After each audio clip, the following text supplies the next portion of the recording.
countdown. Okay, actually, I did want to start it off with this up there and just kind of, whew, lost two heroes back to back days. Mm. Freaking sucks. Rest in peace to both of these gentlemen. I can speak for myself and say they did a lot for my childhood. A Oh, yeah. whole lot for my childhood, just with Star Wars, Ninja Turtles, Lion King, and many other things that James Earl Jones has done for everybody from childhood to adulthood.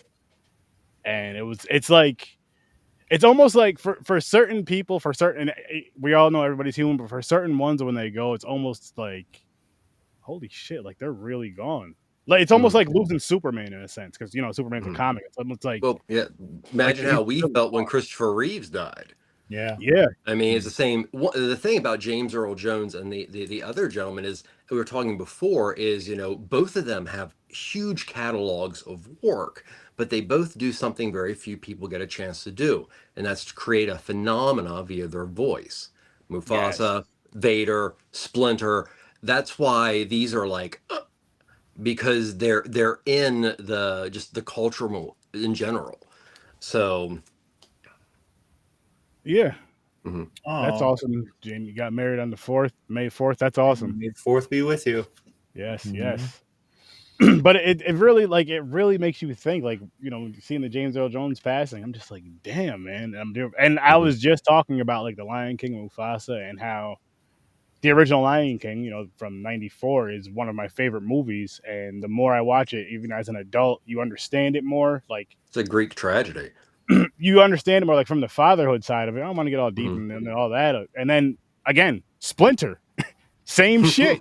And I'm just like, looking back and looking at certain morals that probably all of us have and grew up with, and a lot of us grew up. I'm not saying you were always in front of the TV because we did go outside and stuff, but a lot of things we grew up on a lot of the same things, and you're in front of the TV, and a lot of these quote unquote, if you had a father in your life or not, there were still these extra figures, positive male figures, cartoon or whatever they were just looked up to. That was so Mhm. cool. And with these ones, it was just like with Splinter, it was all about respect, this, that, and the third. It wasn't even about the martial arts. It was mainly about respect and control.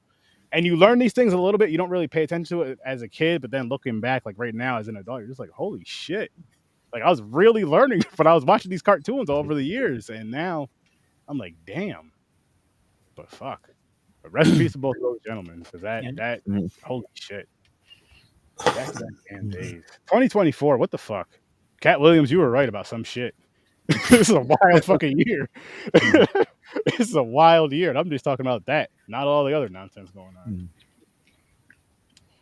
But let's get to why we are here tonight, people, to discuss Grotesque. Yeah. And we actually have the director on here, which it just worked out in a funny way how the hell this happened. Huge shout out to Jamie for this. I don't know what Thank you, magic you Jamie. pulled from from last week, Jamie, to this week, but that was awesome. And it would just it was I guess it was just meant to happen. It was just meant to happen. Like because she started watching us last Tuesday, Well, and she was on before, I think, too. Yeah, I think so. Other shows because she mentioned Skinamarink, I think. was that from wasn't that from last week though? No, I think it's a But week, there were a couple couple times weeks. Or before. Yeah. either way, Mhm. we would learned about Grotesque last Tuesday, I believe. Threw it on the Mhm. wheel, and we're here now with the director. So what we're doing now, because this was all like thrown together literally within the last less than 24 hours, Cool. Mhm. which is awesome. So we're doing like an interview slash review. We're going to be discussing the movie, and we want to know how you feel about this movie, Jamie. Like, as far as in the comments, if you can let us know how you felt, working on the film, but also how you feel about the movie. And well, you've been commenting a lot more lately. I'll say that, and I'm great. I'm so happy for it. I'm so happy for it. Greatly appreciate it. Greatly appreciate it. And please, everybody, follow us over on Horror with Sir Sturdy. Please. That's like the main thing. I know we're on the Z Network as well, but that's like a mixed bag of all of our contents. This is like the main. But yes, happy to be here. Happy you're here. But I would love to hear from you though, Jamie, how you felt about the film. Not only working on the film, but actually when the film was done, how you enjoyed the movie, if you enjoyed it or not. And same with you, Brad. Same with you. Like we did this. James and I did this quite a few times with our interviews, and it made it more interesting because then you kind of you really see how you really feel about the finished product because you're discussing the film with us, and you may say why certain things happen in the film, this, that, and the third, and it becomes pretty interesting. Yeah. So Let's do it. I guess. Yeah. So thanks for joining us, Brandon. Yeah, thanks for having me on. This is great. Yes. Kind of like coming on at the last minute and talking about Grotesque, and it's a good time too because Grotesque 2 just came out very recently. So Check that out. I want to kind of promote that as well. Ooh, you're gonna promo that, and we're gonna have to run it back. It sounds like. And did you write the film as well, Grotesque? I did, wrote and directed. All right, so Wore many hats. Yeah, I guess Your baby. We'll kick it off with you then. How'd you come up with this? With the premise of this? It was kind of an idea that had been kicking around in my head for a while. Originally, it was more going to be straight horror.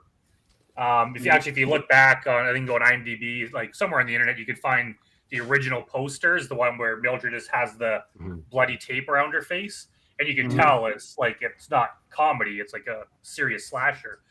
But as I started writing the script more, working on it, I just started injecting more and more comedy, and then it kind of just became funnier. And then as we started making it, Elizabeth came on board, and everyone else, it just kind of did a left turn into just pure, slapstick kind of comedy, which I'm glad. I think the movie would have been worse if I had tried to make it too serious. I think the fact that it's so ridiculous is why it appeals to so many people. Yeah. Is that it's like, sometimes I even get criticized by people saying that, it's totally not scary. And it's like, well, like what made you think that I was trying to be scary? Like, it's the least scary movie ever. Like, it's more comedy. It's a movie made for horror fans. It's a movie made for horror fans. It's horror fans absolutely love it, but they're not expecting. We want a certain thing. We want that nice love letter to that stuff we like, and you did do a great job with that. Yeah, and I got some references in there to other slasher movies that a lot of horror fans kind of point out and stuff. Yeah. I did appreciate some other reference other than Roxanne, the movie Roxanne with Steve Martin. But I did appreciate the reference to the TPS reports. Oh, yeah. We both cracked up. As soon as we heard that, we started laughing. You're the first person to mention that. All really? Along, like, no one ever got that reference. Like, everyone loves Office Space. I think Office Space is great. I think I said the same thing before. You know that meme with Leonardo DiCaprio hold the drink and pointing? Oh, yeah. Yeah. That was us. Nice. Yeah, that's awesome. That's awesome. That's awesome. That one right there. And I totally. I was really quite just surprised. Like, I kind of knew we were on to something as we were making it, because some of the effects, some of them didn't work so well. Some of them did. We did them all practically, pretty much, like 99% practical effects, and we were kind of learning as we go. And it was like the biggest movie I'd done by that point, and it could have like sucked basically. But something in my mind, I was like, I think we're on to something here. There's going to be people that like this. So I wasn't that surprised that it kind of did very well and has a lot of fans. But I'm in a way still surprised that, every day, the movie came out a couple of years ago, and I meet new people all the time that are, loving the first one and, get excited about Mildred. And so, yeah, I hope to continue it on with Grotesque 2. That's it's out on DVD. It should be out on streaming any day now. Awesome. Oh, nice. Yeah, this movie was definitely funny as hell. It just had some real funny, silly, cheesy parts, and you're just like, "What the fuck?" But for whatever reason, you accept it. You're just like, "It's working." I'm enjoying it. It's fun. Like you said, it wasn't scary, but again, like there's there's horror fans, and we're all over the place on that scale. We're some of the ones that'll just watch you just throw a movie in front of us, we're gonna watch it. Kind of like throw food in front of a dog, they're gonna eat it. That's pretty much us with movies. And you learn to appreciate movies for what they are. Like with the horror comedies, you understand it's gonna be a horror comedy, so it's not gonna be scary. It's gonna have horror elements in it, yes, but be more of a comedic turn to it. And this did its job with that. I will say that it definitely did its job with the comedic turn. This a lot. So even when my wife was up here laughing at certain parts, and did she like it? That's why I didn't want to say anything because I don't know if she liked this kind of movie. She didn't watch the whole thing. She came up here for like towards the end, she came up towards like the end ish. I feel like she would like it. Came up. But she had some fun when she was up here watching it. So she was laughing. Yeah. Well, I watched it yesterday morning, and at first I put in the chat because soon as I seen Mildred come in the nose, I wrote in the chat. I said, "What the fuck am I watching?" Right? I was like, because it's so bad. Like you can see the makeup, and I'm like, "Oh no!" I'm like, "Where's this movie going to go? What's going on here?" So I'm just so I automatically like, okay, I'm preparing myself. I'm like, this is gonna be bad. But then it started going. I'm like, then the comedy started kicking. I'm like, wait a minute. And oh my God, it was a roller coaster. Yeah. It just ramped up to a funny movie. And I enjoyed the shit out of this fucking movie. Yeah. That's the honest truth. It was so hard for me not to give anything away and say nothing in the chat. Because I wanted to say so much shit during it. Because I was like, what the fuck? I'm fucking dying. Like she lets some people go. She's like, no, you're okay. Could you give me 10 minutes before you call the cops? I'm like, what the fuck?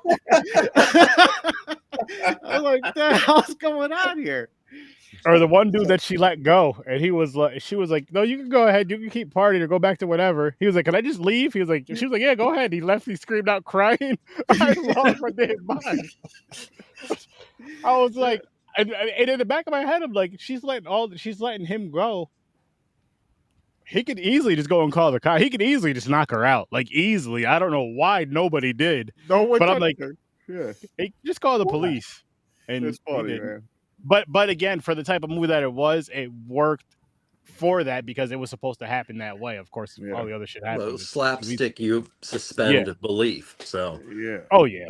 I mean, with horror, you should suspend belief just in general with a horror film. With the stuff we watch, you have to suspend belief, which we do because we love that genre, or else we would hate it. If you can't suspend belief, and you know what I mean. With horror, you're not going to like too much of it. Yeah, it's almost like grotesque. It kind of happens in its own little world, and it's kind of thing like she just happens to find weapons laying around, like like the axe. The axe was my favorite. And Chase, my god! She's like, it's an axe. She just skips over to it. Yes. Smiling and shit. Yeah, like this chick is crazy. Okay.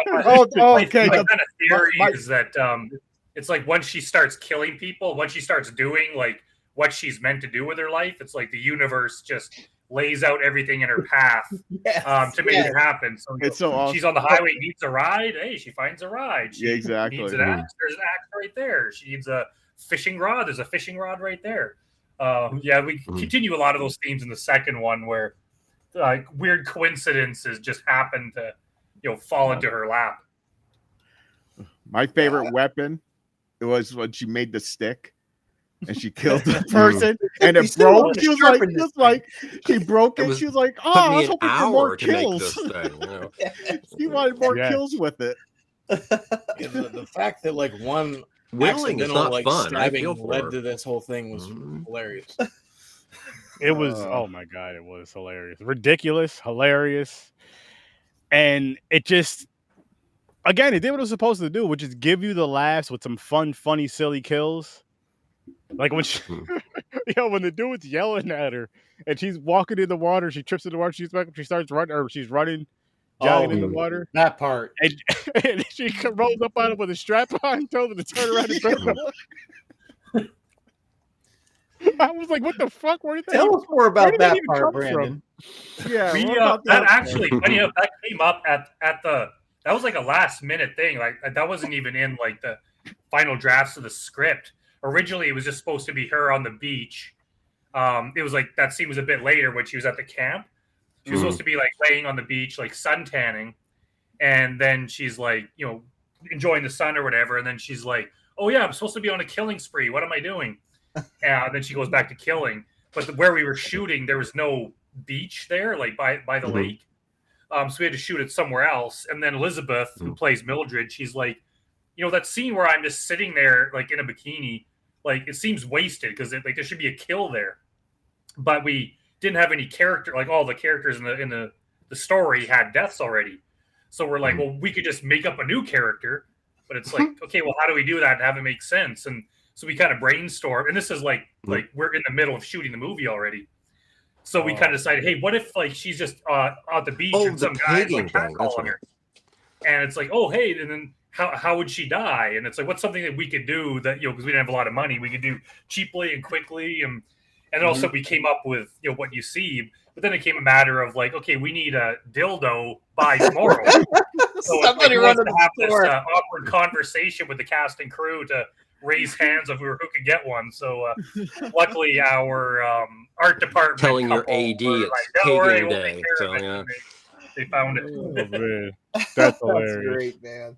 It would be funnier if someone was in the room and just opened their purse and just threw one on the table. Say, here you go. What's funny is like when we were shooting that, there was like other people at the beach, right? Yeah, we couldn't look it up. Man. There was people hanging out around there, and so we were trying to like stick to our own little area and hope that they didn't come over because it's it might be a little bit have some questions about what we're doing. Well, also leading up when she's running and falls is a great 10 reference. So, I didn't intend to do that one. I'll say. Yep. I kind of had this thing where, like Kane Hodder, who plays Jason, he's kind of said that he wants Jason to always look cool. He's always tough. Like he never looks down. He's like he never shows any weakness. He's always like perfect.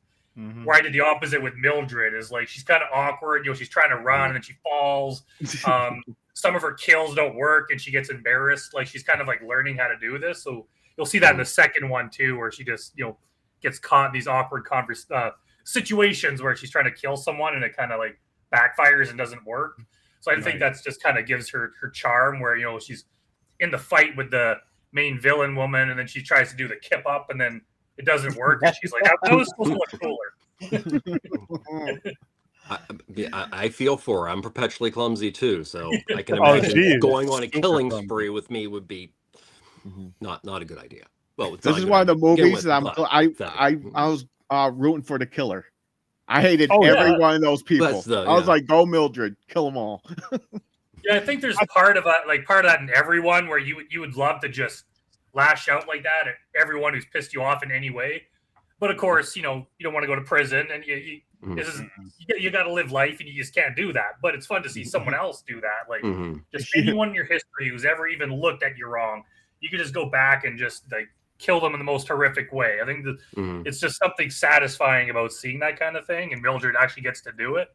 And it's funny because if it was real life, like that's the most evil thing ever, right? Most of these people didn't deserve to die.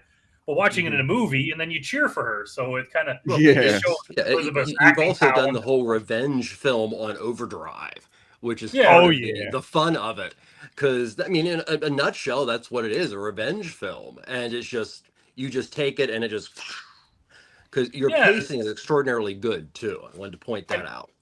It's like most revenge movies, that like whatever happens to the main character, it's something horrible, like family getting murdered, like it's something that you would want revenge over. Whereas in this, it's something that probably didn't even need revenge. She could have just quit her job.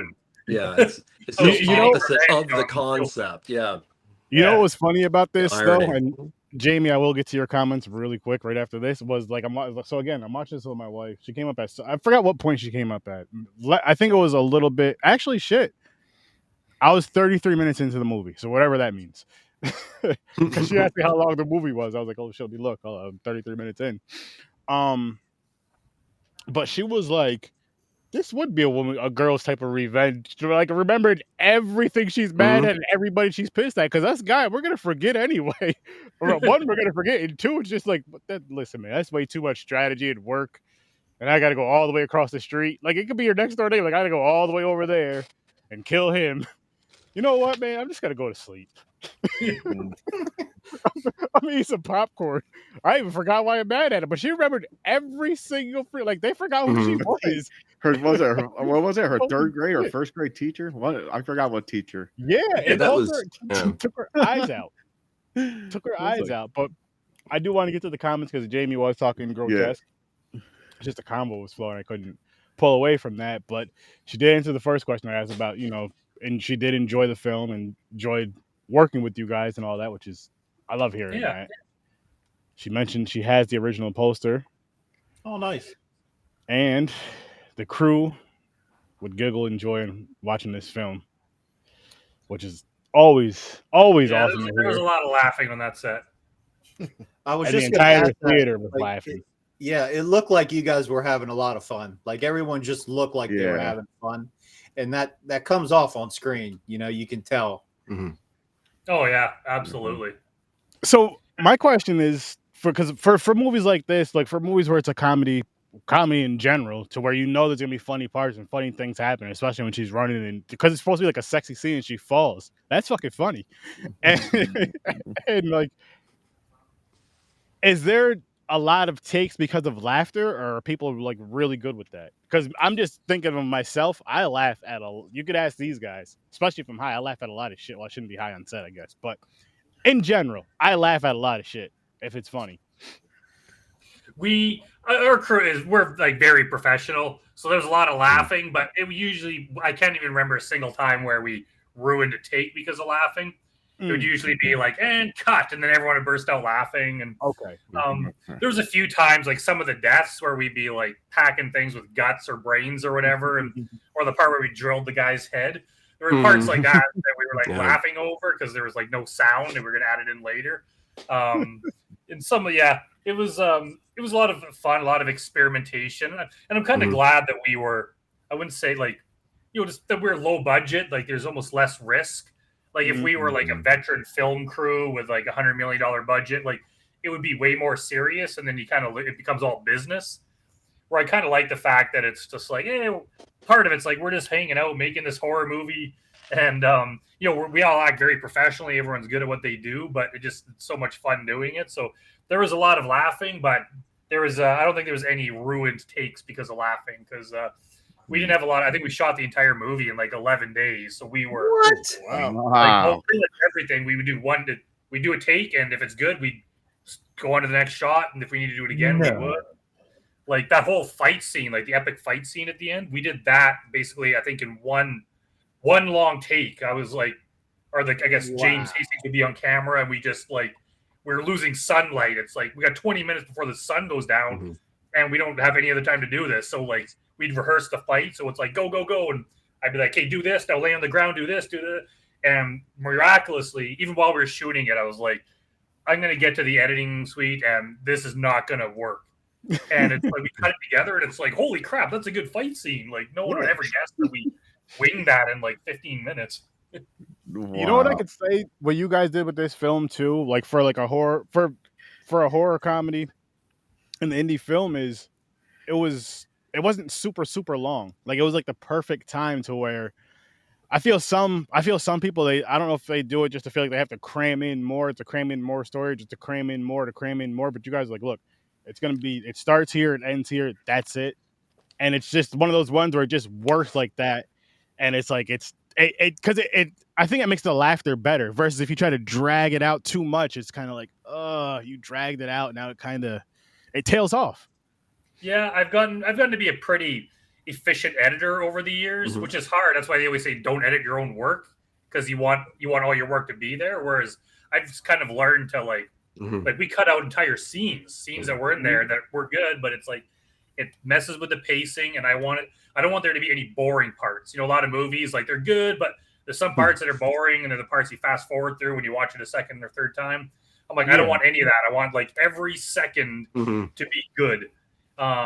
Which is hard. So we trimmed it down. And even as we were getting close to the premiere, I was like, I'm going to go through it again. And even just cutting like 2 seconds off this shot here and a few seconds doing that, and it cuts like a minute out of the film. And it's like, now it's like 5% better. It's just like, it flows even better. That's all. So it's like it just takes that kind of commitment, because I know a lot of people, like, actors, because we've had a lot of actors we work with that, they'll basically put some of their own money into it and stuff, and in exchange, they want to say in the movie, and they just want themselves in the movie as much as possible. But it's like, no, if the scene's starting to get boring or it doesn't work, like, we can't just show your face, because there's more at stake than just your ego or my ego. Right. So it's like, just that. trim it down. And a lot of people have said, like, Grotesque is better. Like, the more you watch it, like, you start noticing things. So we have, like, even on Instagram, we have some of these kind of like super fans that are just like watch it like 100 times. Jeez. And they're always like, oh, I just noticed this thing. And it's funny, even my parents, who were like, I don't think they've ever, my dad watched Chainsaw Massacre when it came out in the theater and when he was a kid. And he's like, after that, he's like, pretty much never watched a horror movie. So he was skeptically going to watch this. Him and my mom watched it, freaking loved it. So he's like showing it to family, showing it to friends. And even he said, he's like, the more you watch it, like, there's just like little things you kind of notice that you never noticed before. And he's like, it's even more so with part 2. So it's kind of like, for a movie that seems so, it doesn't seem like there's a lot of depth to it. But even now when I watch it, it's like, oh, I start to notice things that, like, I didn't even intend for there to be. Like, there's this kind of little subplots and other things in the background you notice. And some of it, it's referenced in the next movie. But you just kind of look at the people in the background and little things you notice. It's like, oh, this and this. And okay. And it's kind of like, people even say, like, if you pay attention to the sound and the sound effects, like, there's layers of that, which to me, I thought we could have spent more time on it. We just ran out of money. So it's good that people just see a lot of value in the movie, because there's some of the like classic slasher movies or The Exorcist that I've seen like 50 times, right? I like watching them once or twice a year. I'll bust them out again and watch it. So I kind of like that people see Grotesque as something like that, that's not just like something you watch on streaming and then a week later you forget you even watched it and you can't remember what it was called. Like, I want people to, like, the second they see Mildred's image, they're like, hey, I remember that movie. I remember what it's about. Like, I kind of want to create something like that, and I hope that I have. I like that. I think you did. I think you did too, and I'd really like to see the sequel, just to see where that goes with this, to see where it carries the story, because she's killing a lot. She's a crazy ass killer. I'll tell you that. She is so far, everyone's saying that Grotesque 2 is way better than the first. I love all my children the same, so it's hard for me to pick one. But from what you I'm have hearing, to have a favorite. Like, everybody has a favorite child, though. Parents do admit that. They'll tell their real kids, like, listen, I love you, but that one there is my favorite. I've never been told that. Yeah, horror movies especially, it always seems like they go through cycles. Up times and down times, and I feel like we're in an up time. We're getting this new generation, this new Mount Rushmore. Before it was Freddy, Jason, Michael. You could argue Chucky or whoever. Leatherface with the fourth one. You're shaking your head, but you know what I'm saying. Chucky, yeah. Now we got Art the Clown. Now we got Mildred, and who knows what else is to come? Because I feel like horror movies are coming back. They're in that upswing. They really are. I feel like over these past couple of years, it's really been stepping up. And I'll even say just like horror in general, as far as like the bigger movies, or not even the bigger, I'll say the theatrical releases. I won't even say the bigger movies, because a lot of indies went to the theaters. But there's a lot of theatrical releases where a lot of those indies are really hitting, and you're just damn, that's a lot of smart movie. Distribution. That as very well. Smart distribution. That as well. And you don't need $200 million to make a good movie. You need passion. You need what people narrative, want. Yeah. Horror filmmakers making horror movies for horror fans. Yeah, that's what makes money. That's what you have like Hollywood executives making horror movies for the wide audience to make money. It's you lose something there. It's like people can tell when it's not authentic, and it's like. Yeah, I'm not sure what you guys think of like the new Exorcist movie, but probably the same as everyone else. It's like talking to you, Blumhouse.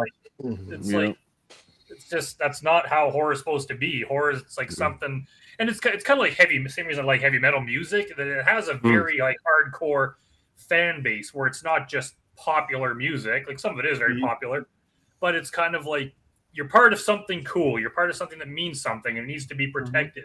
You can have your, Taylor Swift's, whatever, they're doing their own thing. You can have your big Hollywood movies, but horror, it's just like something that it's like it means something a lot to us, and it means a lot more to us than just like general movie fans realize. And that's why it's a big deal when you fuck up something like The Exorcist. It's just like it's just kind of like a needle, a knife to the heart. So it's like, like horror fans. Well, it's not the first time they've screwed up the source material on that one. So and aren't they trying again? Isn't one coming out next year? Probably. It's supposed to be a trilogy now. Oh, boy. Well, I think they can that because the one did so bad. They were just like, you know what? Yeah, David, whatever Green, that dude. I guess he backed out of it. But now they're doing something else with it, and it's like, I think the dude from Netflix who did the Mike Flanagan. Hill House. Yeah, Mike Flanagan's doing it. I'm not mad for what he's been doing. I know we've seen The Exorcist over and over and over. But seeing his take, I'm not mad at it. Either way, I'll end up watching it. But at this point, I've given up any hope of liking something, and it's just funny that a lot of the most exciting things in horror are happening not at the studio movie theater level, but at the streaming level. Like I can't remember the last time I loved a horror movie I saw in the theater. Like can't even think off the top of my head. Gosh. But when you watch stuff on streaming or DVD, it's once in a while you get a hit that you really like, and it's usually the stuff that is made with a lot of love and passion, but just didn't have a lot of money, like Grotesque. Well, even without streaming, it's just like me being back, in the 90s and such, and you go to a video store, and your indies, your films that they ended up going for smaller distributors would pretty much get virtually no release, but that was a way to get to the fans, and a lot of cult films that are legends in the genre made their way, very much like you're making your way via streaming, to people in video stores. And it's always going to be, and it's this way in horror and everything, the real love and attention to detail is in indie filmmaking. So it's always been. And it's honestly, it's word of mouth. Yes, that's the problem with streaming, is you make so little money at it. You get a penny or less per view pretty much.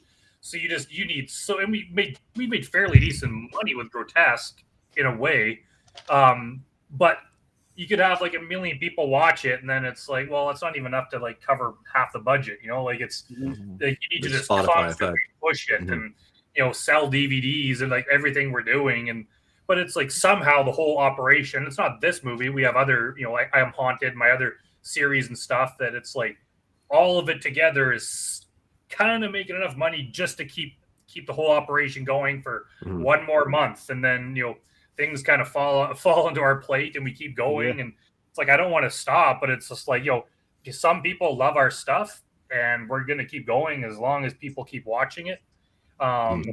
Because but if someone always discovers it again, word of mouth. I'm sure if someone's gonna watch this, they're gonna watch Grotesque, they're gonna like it, they're gonna watch all my other movies, they're gonna go to my YouTube channel, watch everything. And then, hey, we have one more fan, right? We can't, I don't count it in hundreds of millions of dollars. Right now, it's just one fan at a time, one person, and one person liking your stuff. It means a lot to me. And it's that one person, you multiply it 100 times, all of a sudden you have a fan base, and then they buy a t-shirt and they buy some other stuff. And, and all of a sudden it's hey, they're sharing your posts, and I made a new friend because they friend me on Facebook. And next thing you know is after 7 years, it's hey, we got this whole little ecosystem going based around our movies. So when it comes time to do Grotesque 2, it's holy cow, we just pulled it off. It was an enormous amount of work, but we just pulled it off. I wouldn't say easily, but it's just all the pieces were there. There was no doubt about it. When we called up the cast, hey, you want to be part of Grotesque 2? There was no let me think about it. It was just absolutely, tell me when to be there. So it's kind of good that we just have something that people love that much. Oh yeah, that's really good. That's really good to hear. And I mean, from Jamie, it sounds like you guys had a great time, and just she loves being a part of it. Yeah, Which, we for Grotesque 2, we rented a campground at a lake up here in Alberta for a week, and we filmed there for a week, and we stayed out there during the week. And of course, like, how often do you get to do that as an adult? Just go with like 20, 30 people and just like stay for a week at a campground by yourself with, no grown-ups around. And so we just got to like, hang out and party at night and film during the day. And honestly, when it ended, it was kind of like summer's over. It's like, now we got to go back to our day jobs. And, it's just like, it was such a great time. And, everyone worked hard and, kind of everyone wished it could have lasted forever. But yeah, there was a lot of people too that wish they could have been there, right? A lot of people missed out. And we had one of our actors, really great actor, Nick Gauthier, who was in my stoner comedy Hot Box. If anyone's seen that, he was the religious guy with the beard. He was like, man, I want to be part of Grotesque too. And he's out in Ottawa, like in Ontario, out the side of the country. He's like, I'll fly myself out there on my own money if you let me be in the movie. And we're like, wow, hell yeah. Awesome. So we did that. We had another guy that was a fan of Grotesque and a fan of Elizabeth, who plays Mildred. He drove up from Arizona just to like come to the set.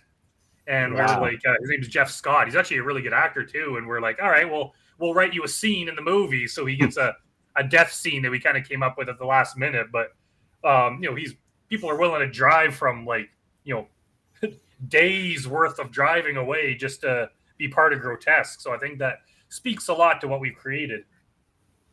That speaks a whole lot. I was just going to ask you as a director. That's definitely high praise for you as a director. Yeah. Oh, hell yeah. That's dope. I do gotta say, we have to see part 2. I want to see that. I can't wait for that to. Hell yeah. How long was the shoot for part 2? Sorry? How long was the shoot for part 2? I think it was 18 days in the end or something like that. Maybe a bit more. It was a bit crazy. It was longer. Like it was I think we finished shooting and like God knows when, quite a while ago now.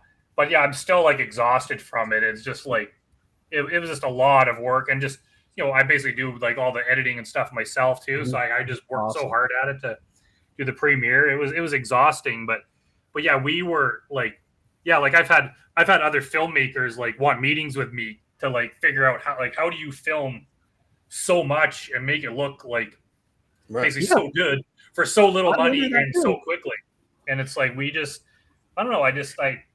We just are great at planning things out and just keeping it moving, and we just figure out how to like cut every possible corner that we can safely. And we just even like with the first Grotesque, like some of the scenes, we would just, for example, Jamie Hill's scene where she gets drowned in a toilet. It's like, well, we couldn't film the toilet scene, like the shot with her head going into the toilet, looking up at her. Yeah. We couldn't film that in a real toilet, but we didn't want to shoot it out at the camp because we were only there for like 2 or 3 days. So it's like, okay, well, let's shoot that in this other location when we're shooting this other scene. And then, so we just kind of make sure that we pack every day as efficiently as possible and that we don't waste a single second. Mm-hmm. And then it's like, you can get a lot done. And you'll see Grotesque 2, like it was like a bigger budget than the first one, but it looks way better. It's like, oh, this is starting to look like a real movie now kind of thing. Nice. And, it's a little bit longer and stuff. And there's a lot more to it. There's a lot, there's just a lot of like really nice sets. There's a part we shot in a band, there's like a band that's rehearsing, and then Mildred comes in and does her thing. But we found this, it was like an Airbnb kind of thing or something where this house, she rents out her basement to like local bands to practice. And it's decked out like super cool looking because sometimes they put on like little shows there. So we're like, hey, can we rent your space to shoot this scene in? So we had these sets that we didn't have to like create and decorate ourselves. They were like already made. So we basically just show up and it's like, hey, everything's already done. We just got to throw up some lights and film the scene. And it looks like, holy cow, you guys spent a ton of money on this really nice set. Wow. Even the campground, right? It's like, it's already kind of there. And so we, Julie, my co-producer, she's one that plays Blanche, the villain in the first movie. She found this, like a roller skating rink. So I think it's the biggest roller skating rink in Canada, apparently. She went in there and talked to the owner and was like, hey, we're filming a movie or whatever. And then basically the owner's like, oh, like, we'll let you film in here for free if you like, basically if we can, give us some promotion. So the opening scene of Grotesque 2 takes place in a roller rink, which we just kind of we wrote the scene around this cool looking location that we got and cost us nothing. So when you kind of just really efficient about things and you can shoot a lot in a short amount of time, but there's a lot of stress, especially when we're paying some of the people like by the day. So it's like if we go over, it's like we don't have money to finish the movie. Right. So, or if it is, it's coming off my credit card, right? So there's kind of always that element of like we can't fuck around. It's like we have to get this done today because there's no other option. A big Hollywood movie, it's like, well, what's another $1 million? Where for us, it's like if it's another $5,000, it's like for a guy like me, just trying to scrape by, it's like that's a lot. You go over by 3 days, it's like holy shit, that's like that's like a price of a car. So we have to just make sure that like everyone is on the ball, doing what's right, and everyone's good at their job, which they always are. And people come to our sets, and it's like, it's always fun and a great fun atmosphere, but it's like we're efficient, we're professional, and we get things done quickly. Nice. Cool. Jamie says Brandon has a great team. I couldn't do it. Like everyone, like Julie and Elizabeth and Caitlin and Jamie Clark and Grace and Sam and James. Everyone we work with, like they're just so awesome to work with, and we all kind of wear different hats. And even our cinematographer James Hastings on Grotesque, he had some experience doing like practical effects, like the death scenes. Whereas Jamie Clark, our makeup artist, we hired her right out of school. She actually had to miss her final exam to work on the movie, but her teacher was like, "Oh, that's fine." So this was like her first time ever on a movie, and so we're like, "Hey, James, like we got to chop someone's foot off. Like, you know how to do that?" So Jamie we rigged up the the blood and the pump or whatever, but James Hastings made the fake foot, and then we rigged that up, and he also did the same scene where Marilyn gets her head lopped off with the axe or whatever. James did the CGI on that, and so it's like such a great team. And some of those kills, even now when I rewatch it, like some of the kills, it's like I wish we just had like a few more hours to try that again. It's just we didn't, so it's like, well, whatever. We did the best we could with what we had. No, those effects were great. Like I like the scene where she's playing golf with the dude's testicles. Yes, like, that was fucking funny. I was like, what the fuck? Hole in one. Yeah, that was good shit. Those effects apparently, Crazy Dave, who plays the guy that gets his balls cut off. Apparently, he's got those pants with the blood stain on them, like mounted behind glass in his house. Nice. He makes the actor makes a return in part 2, not playing a different character, and he doesn't suffer a horrible fate this time. So it's good for Crazy Dave. Now, where is that going to be streaming, or do you know, or how does that work? Part 2, it's we basically distribute it through Film Hub, which basically they kind of like pitch it to like dozens of different streamers, and then whoever wants it picks it up. So we only did this a couple days ago. It's got picked up by Amazon already. So it should be, the only thing is like they don't really give you a date. It's just at some point it'll be out. So every day now I'm checking to see when it's out. So keep an eye out for it. Obviously, like Tubi's the biggest one, which I'm hoping it's the biggest moneymaker too. So I'm hoping it gets picked up by them pretty quickly. Awesome. But over time, even now, like even just last few weeks, the first Grotesque got picked up by a Roku channel, and it's 2 years later. So it's with streaming in the indie world, you're basically at their mercy. So you send them the movie, and then maybe they'll put it out. So just kind of keep an eye on my Facebook page basically, and the YouTube channel, and sooner or later it'll be out, and then word will start spreading. Right now we've been selling DVDs because honestly, like selling one DVD, I make the same profit as like 1,000 or 5,000 streaming views. So I'm like, hey, I'll just sell as many DVDs as I can and kind of milk that until I can't sell anymore. And then, sooner or later, it will be out on streaming soon, but I'll be, I can definitely let you know, and you can kind of put the word out. Oh, hell yeah. You do any like indie cons or anything around up in Canada or in the US? I don't. We have quite a few. I've done them before, because I used to make comic books too, and I've done them, and I'm just not sold on them. It's just like kind of personally, I like to go to them and kind of check things out rather than have to sit behind a table. Yeah. So I'm not against doing it, but it's just the cost of doing it and having to organize it. It's like it's kind of one of the reasons I don't really like doing film festivals and stuff. I just like I kind of like doing things my way, so I don't do a lot of the traditional things that you're supposed to do.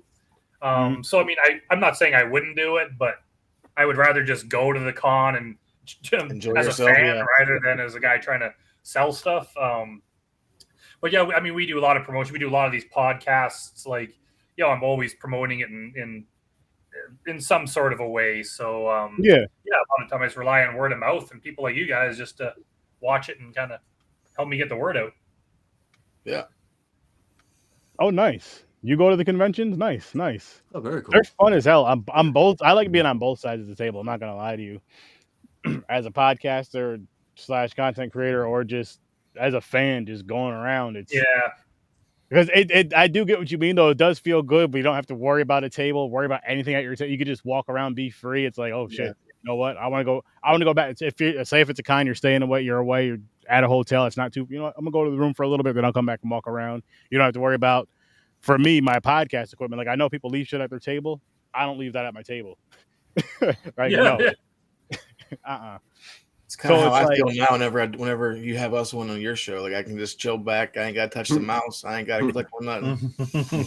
Yeah, we're actually working on a new movie now for next year. It's not a horror movie, but I wrote the script for it, but someone else is directing it, which I usually don't do. Usually I direct the things that I write. And it is such weight off my back to not have to be like the one in charge of everything. Like with Grotesque, like I have co-producers, but there's a lot on my plate.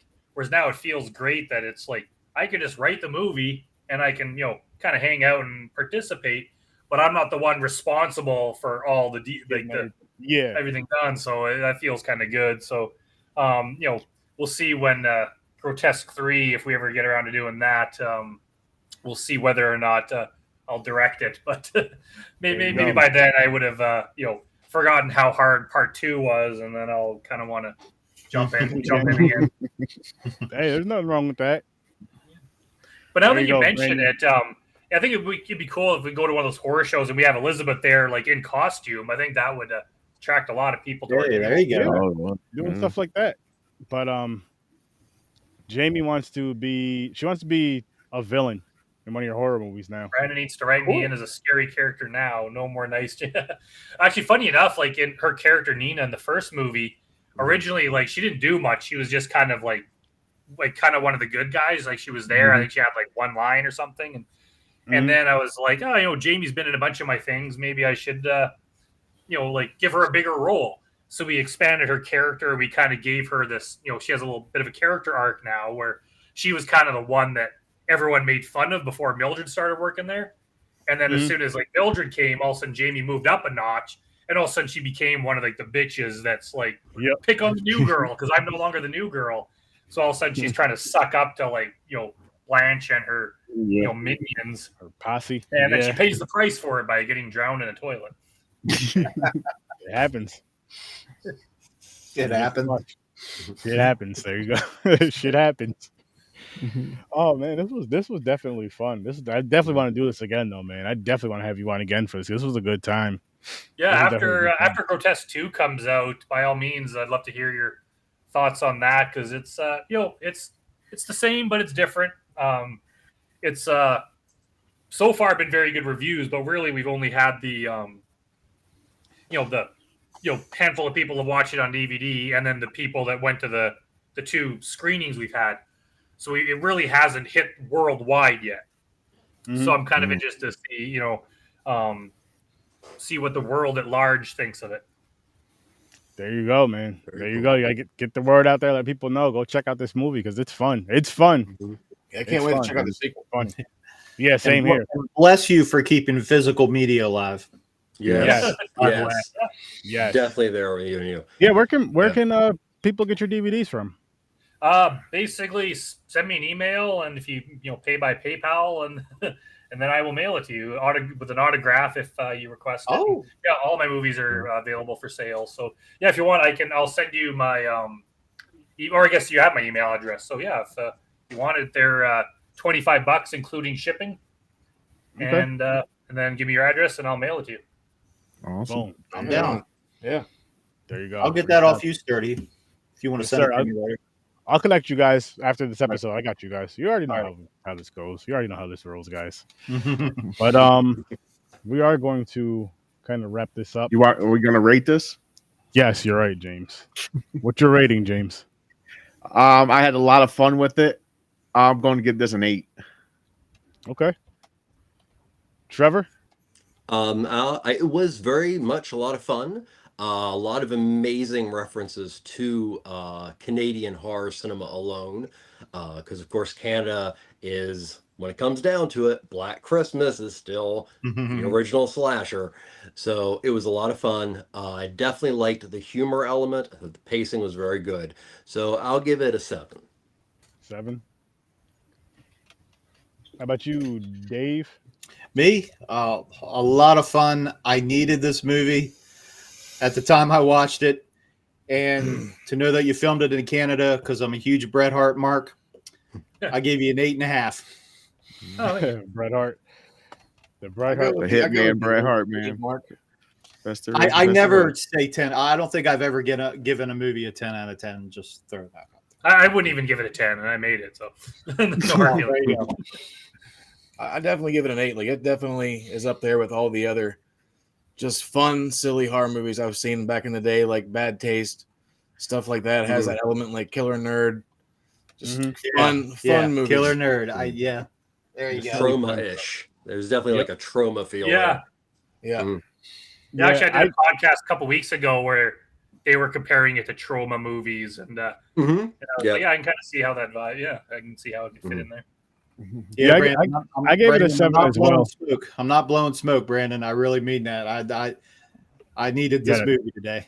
You had a rough one. Well, I really I had a rough day. I needed this movie. I day? really mean that. You had a really rough one today, Dave? Yeah, we were cracking up the whole film we were watching. That's awesome. It was good shit. Yeah, this I gave a 7 as well. And I will say this is definitely one where you will enjoy it more watching it with somebody that has a sense of humor. Just so you can get some more, you get the laughs more when you watch the funny things with others. And I'm gonna put you on a spot, Brandon and Jamie. I do want both of your honest ratings of this film as well. Ooh, and you can even, as a matter of fact, to make it a little bit different for you two, make it a little more difficult for you two, you can even add in the fact of, and I know you said you had a good time on set, but everything on set, good and bad, and then the finished result.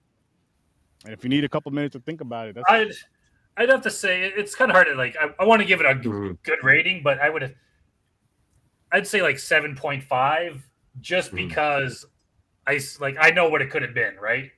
Well, you're always going to be objective on your own work. Yeah, it's just like there's a few things that if I could have some money and go back and fix a few things, I can make it a 9. But if you're watching it and you don't know what it was supposed to be like, so yeah. But overall, like in terms of part of me in a way wants to give it a 10, just because it's the movie I set out to make, and we hit a lot of things right, but there's this. I can't help but being critical of my own work. No, I like the honesty. I'd rather you be critical than say like everything's perfect, because then it's just like, you know what I mean? But you there giving your honest opinion of it, and then going back to thinking of everything on set and just the finished product, and you're like, hey. I mean, how can you rate your own work when you reach out and touch horror fans and create a fandom unto yourself based on being a horror fan? You can't put a rating on that. Yeah. It is. It's just awesomeness. So, Got to do it for the show, though. Got to put him on. Well. Got to put him on the thing for the show. You know how that goes. Just through our conversation, you can tell how humble he is. Yeah, yeah, but no, I like how he said though, like if he had the budget for it, I'm sure things that he's learned from Grotesque too, and things that he's been working on in general, that he's learned just in general, where if he wishes he can go back and fix certain things to make it, like he said, at 9 or whatever the case may be. To make his next works better, though, he's just going to keep getting better. Yeah, I think if you see part 2, it's like it's pretty much the same team came back. Even all the actors, we killed so many people in the first movie that we ran out of actors here in Edmonton.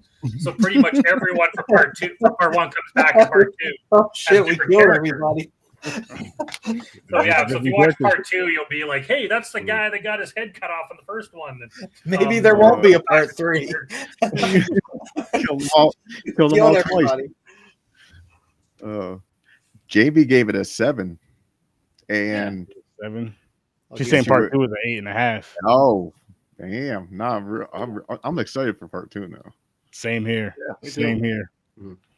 But this was a great time. And Brandon, I thank you again for coming on. And can you please just tell the awesome viewers and listeners where they can find you, if you want to be found? That is. Yeah, Facebook, Instagram. If you just look up my name, Brandon Rhiness, I'm on there. Higher Universe is my company. So if you look up Higher on YouTube, just look up Higher Universe, and you'll see the Higher Universe YouTube channel. It has it has Grotesque on it for one, but it has the I'm Haunted series and a bunch of other projects or films I've done. So that's probably the best place to see my work. But yeah, I'm on social media, on Instagram, Facebook, if you want to reach out to me. Awesome. Subbing right now, brother. Mm-hmm. Thank you. Video store clerks, can you guys want to let them people know where they can find you guys? Take it, Chief. Yes, you can of course find us on YouTube at Video Store Clerks. We're also on Twitch.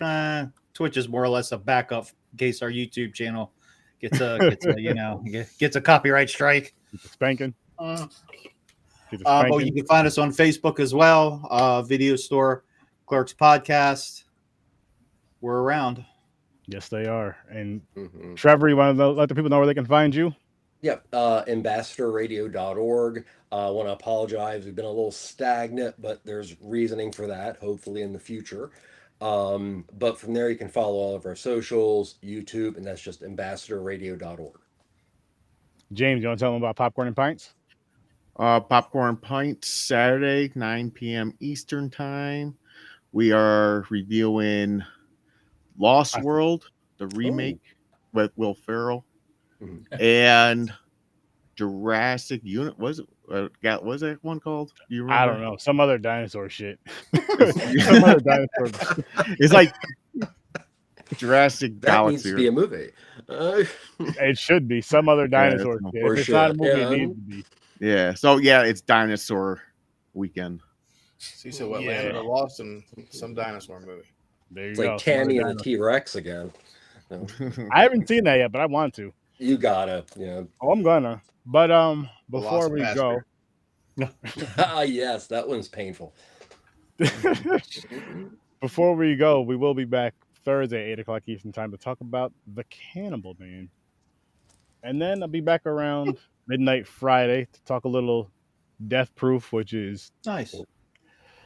Unfortunately, it's a very sad movie. You know what happens to those muscle cars, and there's a lot of feet in it. But we're gonna have fun with that. We're gonna have some fun with that. But you can come and see HorrorWithSirSturdy every Tuesday and Thursday. First Sturd-O-Ween, which is September 1st, October 31st, from Tuesdays and Thursdays, 8:00 Eastern Time. And actually, the Sturd-O-Vision, the Friday show, this is gonna be the last week of it until Sturd-O-Ween is over with. Just because I need time to breathe and all that other shit and stretch, so I need to put one show all away. So that one's going away till November. Gone to November like Wyclef. But we'll be here Tuesday, Thursday, and like James said, Saturdays with Popcorn and Pints. So make sure you go check out everybody that was here tonight. I'm actually going to drop the links in the comments or also in the description. Thank you all for watching. I hope you have an amazing night. I hope you guys have a great time, and check out Grotesque. Go check out all these other guys. Great content creators. Yeah. Appreciate it. And Brandon, I hope we get to meet again because I have a million other questions I love to ask you. Brandon, it has been a pleasure. Yeah, if you guys stick around for stick around for a couple of minutes too. I'm gonna end the live, and then we could shoot the shit for a couple of minutes. But to all you out there, again, thank you guys for watching. Check out everybody here, some awesome people. Brandon, go check out more of his movies that he's directed and written and all that good stuff. And for everyone else, I'll see you in your nightmares.